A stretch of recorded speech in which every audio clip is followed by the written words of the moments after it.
Now, roles are one of the most important dimensions in any organization, in any group of people. And they're also the most potent aspect of a group, because when you have a group rather than an individual, you can break the group down into roles. And with roles and a group, you get the possibility of specialization. And with specialization, you get the possibility, the probability of dramatically increased competency.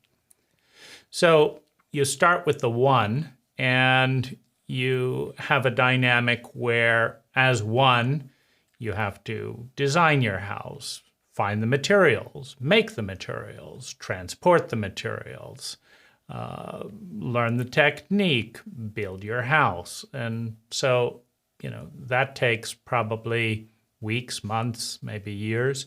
Then you have to grow the food, you have to clear the land, you have to do every single thing. And what you end up with is a much dumbed down experience, because you simply don't have the time to get good at all of that with one person. And so when you're in a group, you have the option of having, in a 100-person group, which is the kind of the ballpark target, you have the option of 100 specialized talents. Now, in a community such as this, you do not need to have the same level of competency and specialization as you do in the broader market. An electrician may get a call from a billionaire that wants every switch of their house linked to a computer and then linked to their phone and then updated on Android. Now, this can keep 5 people busy with tech support and gadgets and all kinds of problems. What happens to the switches when the internet goes down and all of this stuff.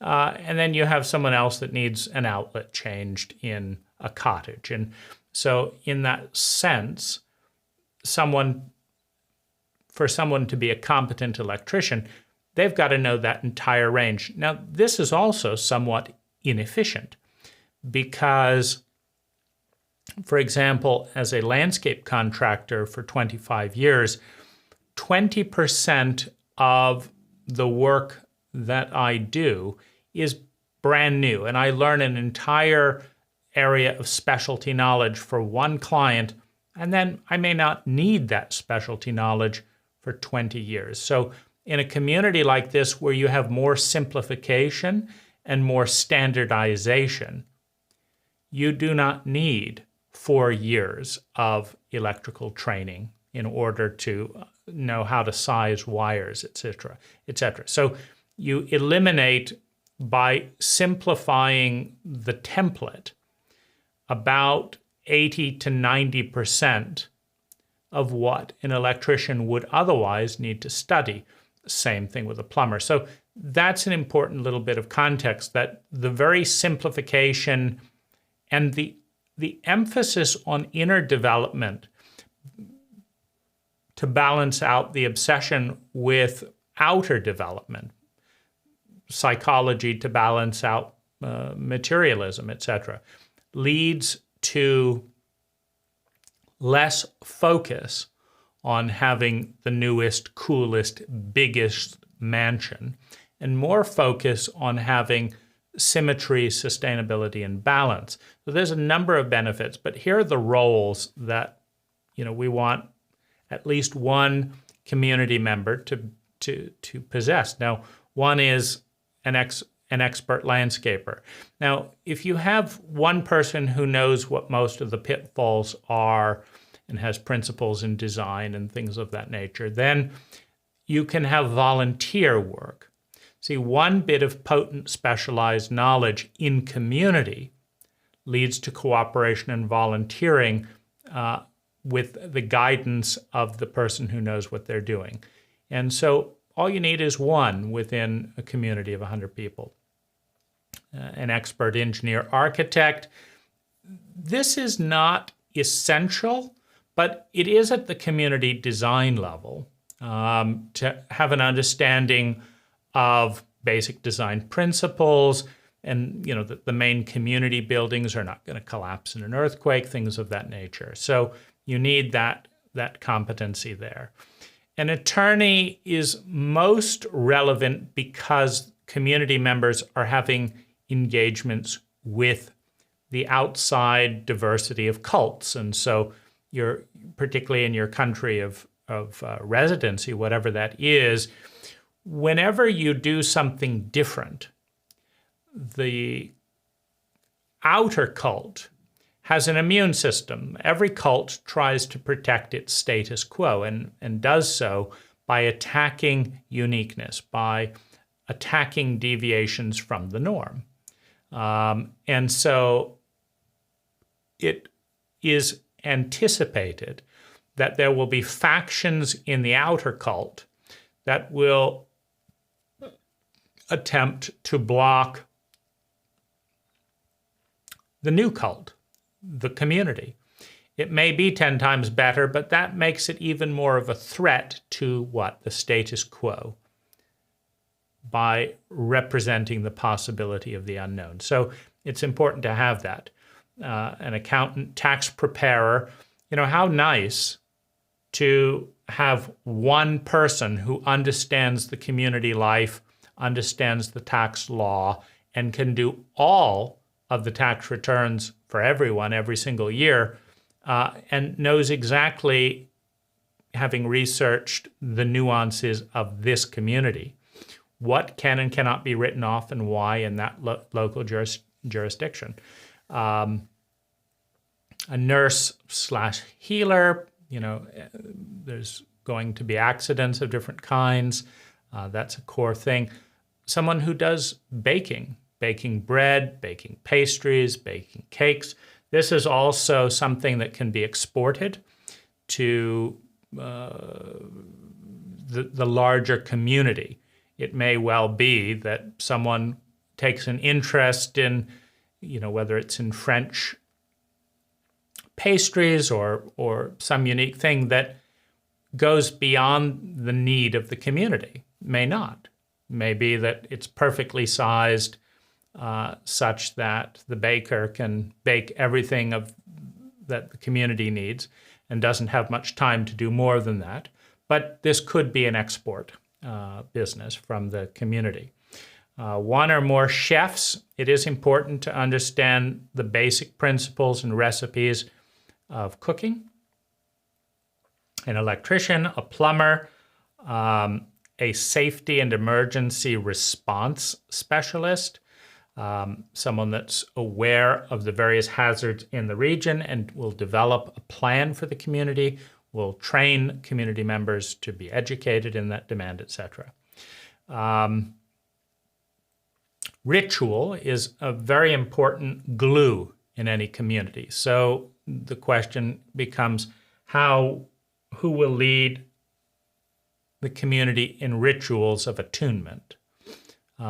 This would not be a full-time job for a 100-person community, but it could be an export business, whether it's bringing certain external community people on site that desire to learn and grow through ritual, whether it's remote ritual through online video conferencing, or whether it's someone who travels around but spends a week, a month on the community doing rituals for the community and travels around. A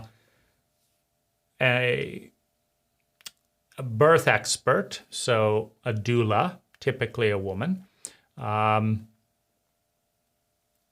who manages water births. Now, this is also an export business, because if I want to, in the larger cult, have a sacred water birth without trauma, without noise, in an environment where energy is attuned, balanced, grounded, I don't have anywhere to go in the United States. I can do a Google search, sacred water births. Will anyone come up in my state, in my general region of the U.S.? I haven't met them. There's a tremendous need for high quality births without trauma. Ted Kaczynski that's the Unabomber in the United States, had a dramatic change after being separated from his mother in a variety of traumatic events in the hospital, and after dissociating from his own empathic brain, felt tremendously hostile towards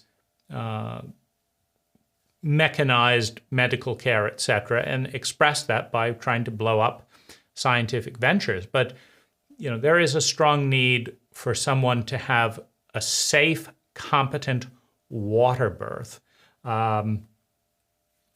where everyone who cares for that family and that child is welcome, where there can be singing, where there can be real attendance on the mother, where there can be a warm, heated pool to give birth in, having the various medical, I think it's the ultrasound to help make sure the baby is positioned in the right way, and an environment where a doctor could participate or help on site if needed, whether on call or that could be the choice of each mother, but without all the gadgets and the trauma of bright lights for a new infant. So this is definitely a tremendous value and quality of life for community members.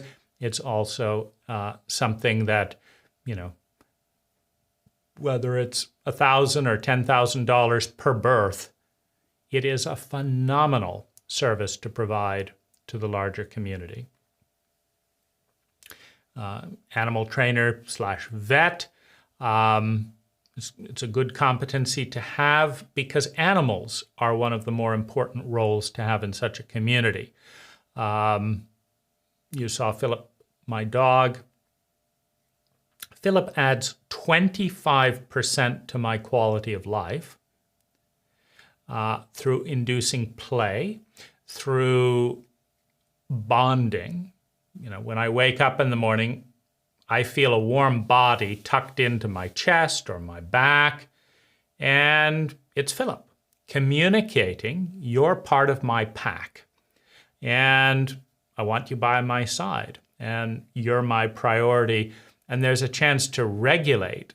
And there's no greater teacher of the science of empathy than a dog.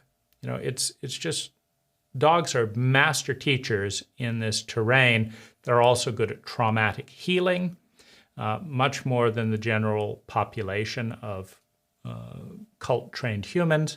So a dog, numbers of animals that serve the role of emotional and relational education for children, adults, trauma survivors, and with that, a vet and animal trainer.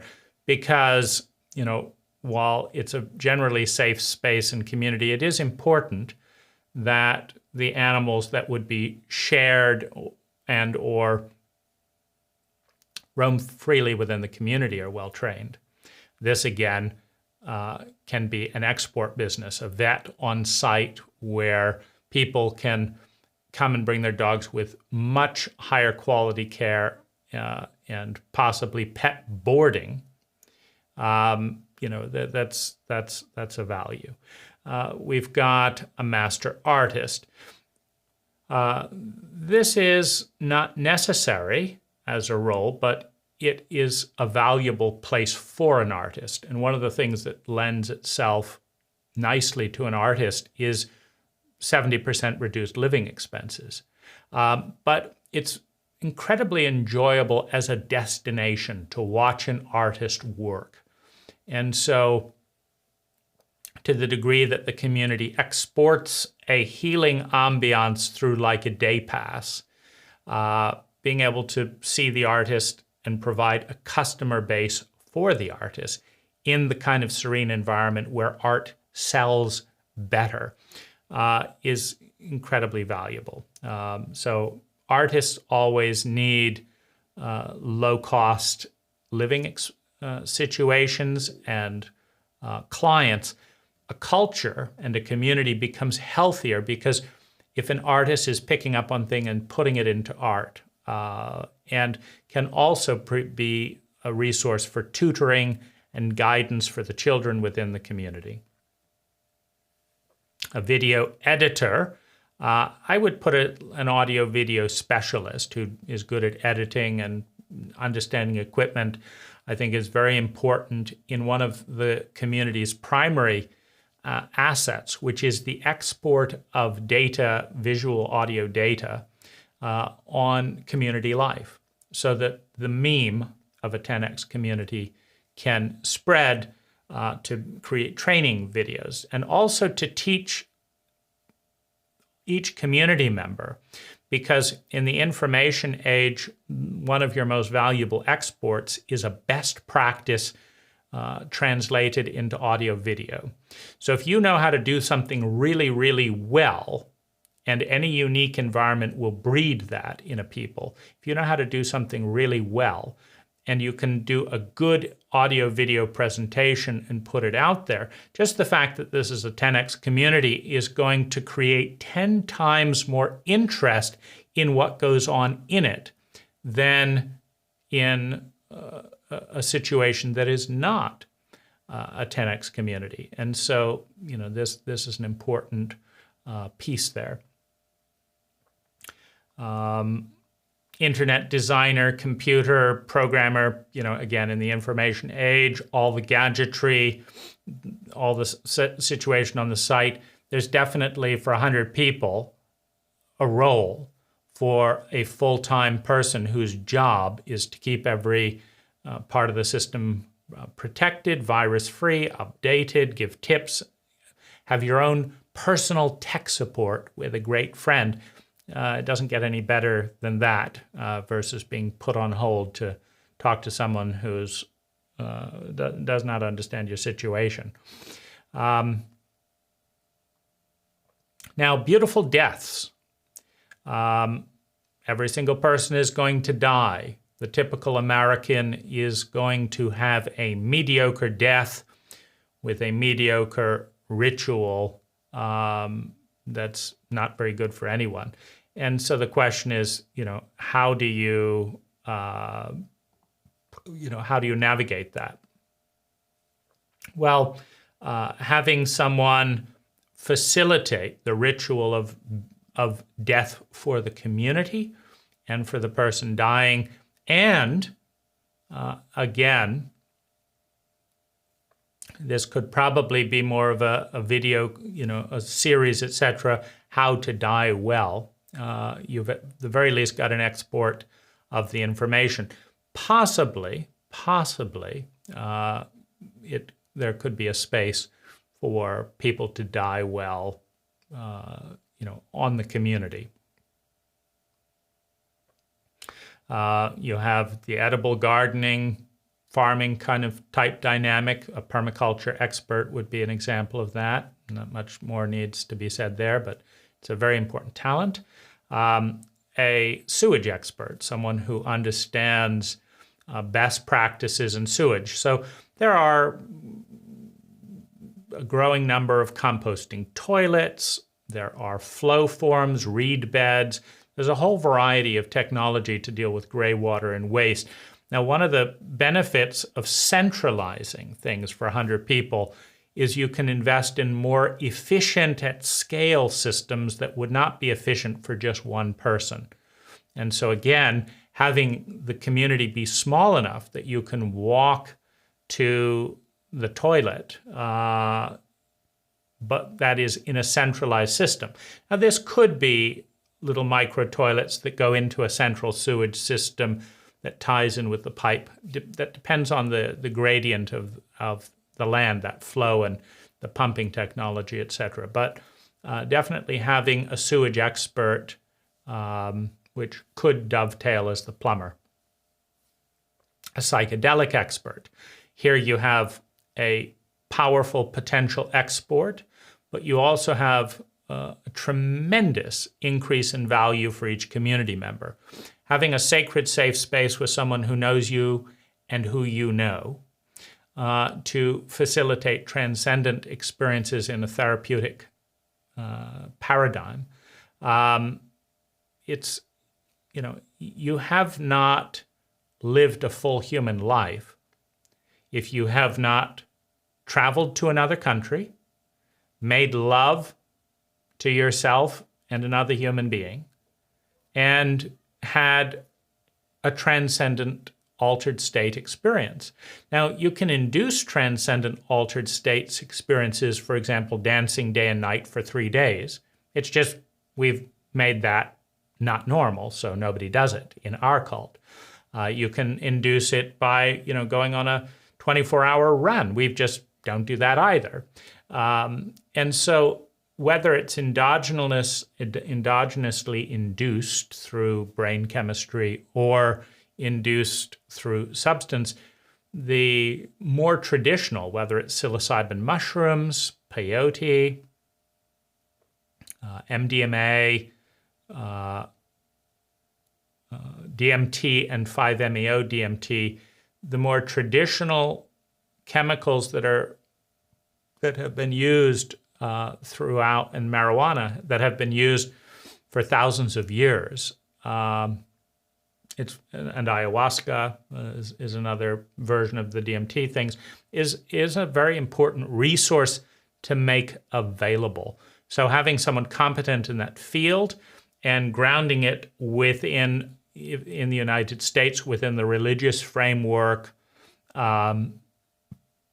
so that it's legal, and developing best practices that are then exported by video is a tremendous asset that only needs to be tempered by the amount of fear and ignorance in the surrounding community. Relationship specialist, counselor, and guide. Obviously, you get a tremendous return on investment in having 50% higher quality relationships, in reducing unnecessary conflict by a large margin.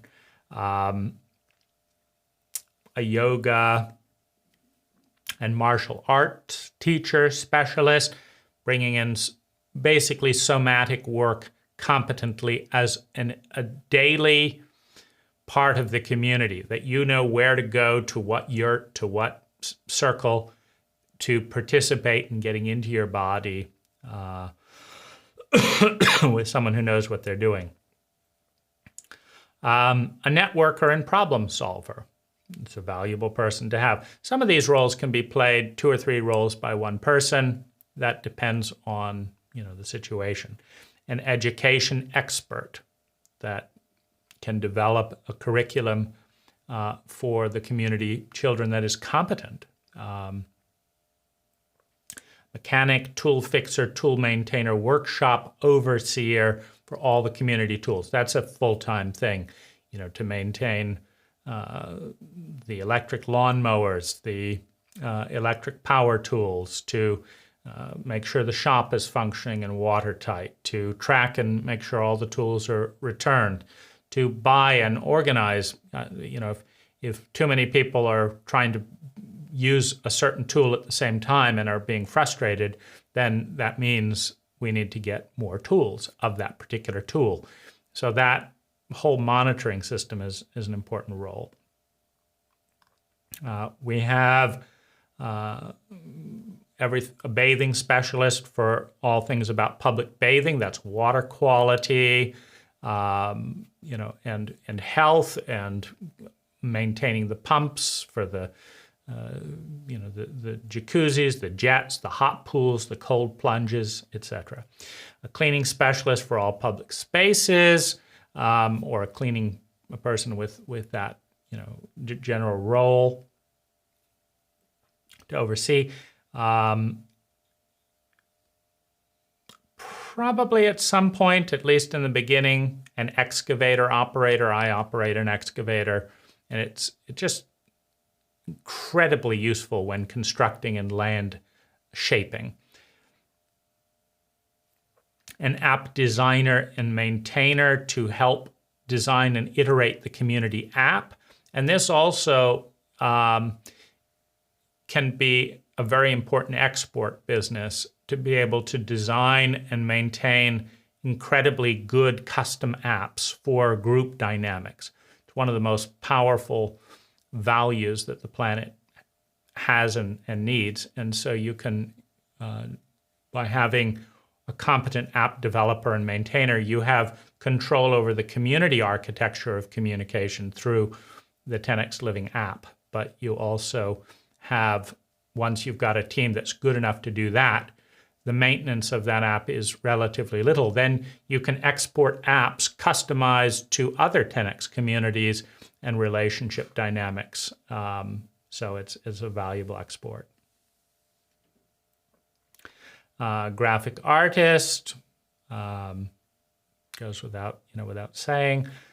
Someone who prepares a visitor for the community via the app and monitors all visitor in the community. So this is an important part of public relations, so that the community experience could be shared by locals so that they're not afraid of the unknown because it's more known. It's important to have community relations and also to be an asset to the community in a variety of different ways. And so someone who has that focus of understanding community fears and bringing people in effectively. Someone who shepherds people in and out of the community itself is a slightly different focus, but which can be the same person or different. If someone wants to join the community and they're part of the American cult, and they're moving into a cult that gives birth differently, dies differently, believes differently, does therapy differently, eats differently, works differently, does relationships differently, you have culture shock.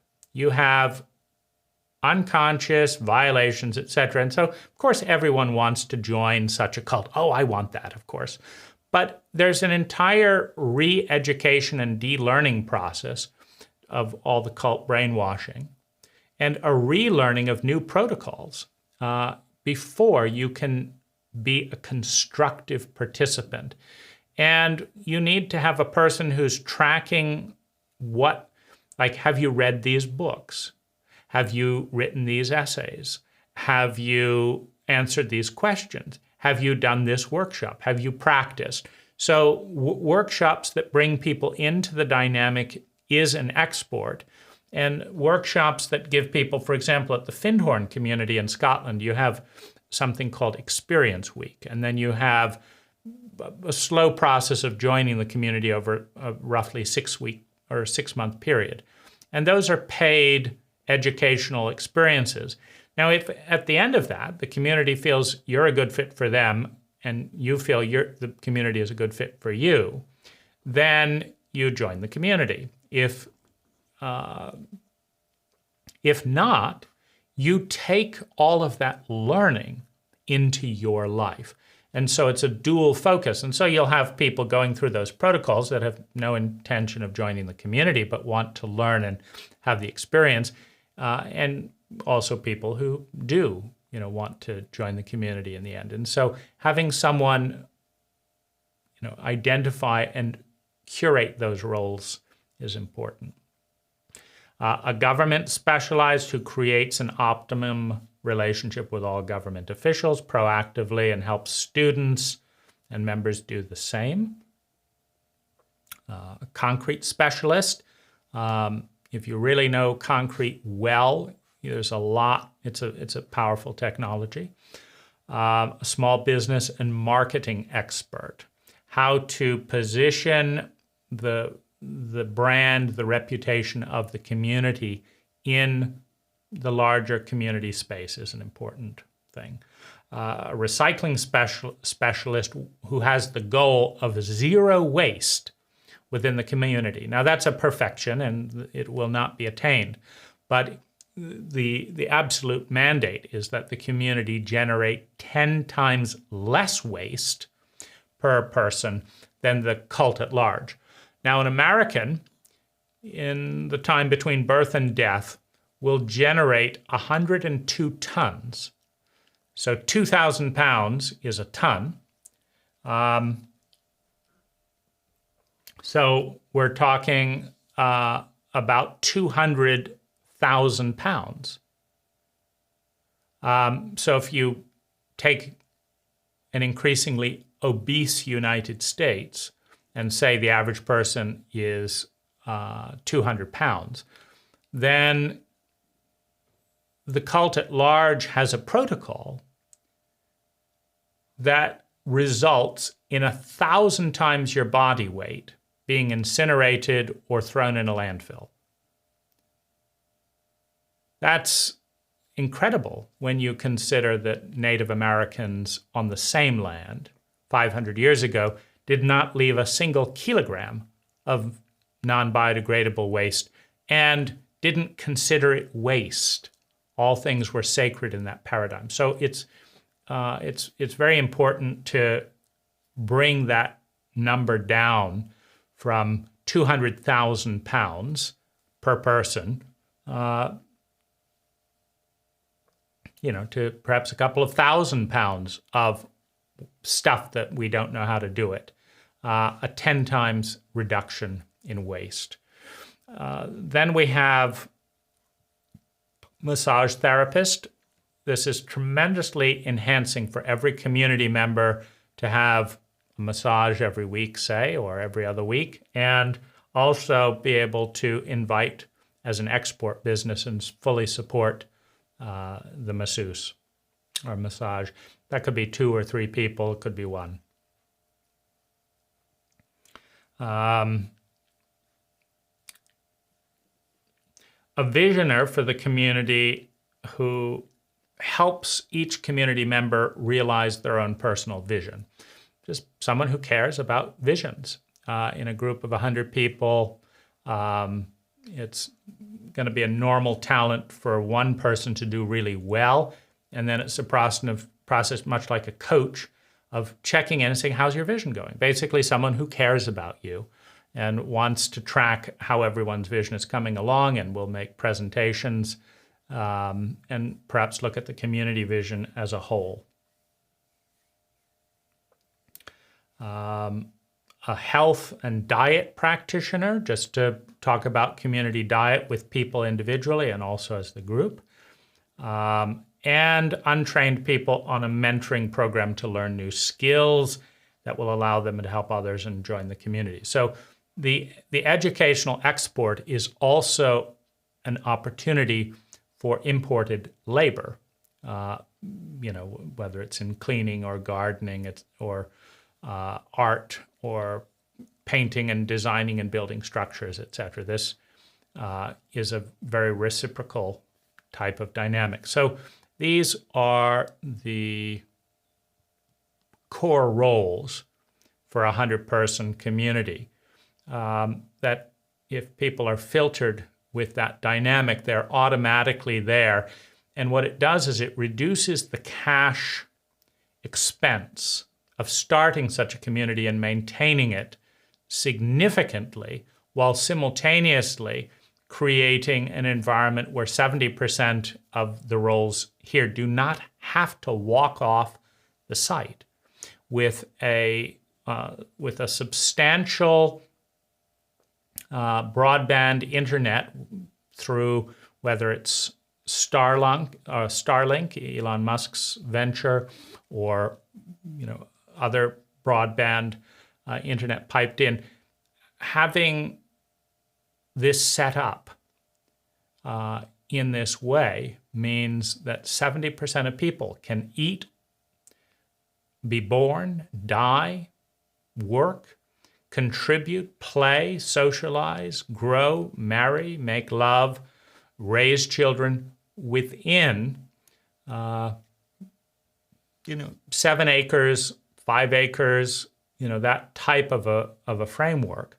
It can be bigger, but that type of a framework. And it is the roles, defining carefully what someone has to be able to do for this particular community, what electrical skills, what plumbing skills, etc. And this is also part of the discipline and the practice of forming community.